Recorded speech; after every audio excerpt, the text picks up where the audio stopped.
ফুটপাতে কিছু তেলের দোকানদার আছে না, অসাধু ব্যবসায়ী, মানে পেট্রোল ব্যবসায়ী। এরা কি করে,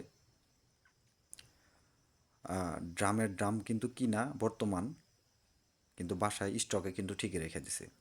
আর ওই যে যারা মোটর সাইকেল নিয়ে যাদের বাসা গ্রামগঞ্জে, তারা কিন্তু এইসব দোকান থেকে তেল ভরে। তাদের কাছে কি বলে জানেন, যে ইরান থেকে আমাদের তেল দিতেছে না, আমরা তেল আপনাদেরকে দিতে পারতেছি না। ওরা এই সুযোগটা ব্যবহার করে কি করে জানেন, 130 টাকা লিটারে আপনি 170 টাকা লিটার পর্যন্ত বেচতেছে, বুঝছেন।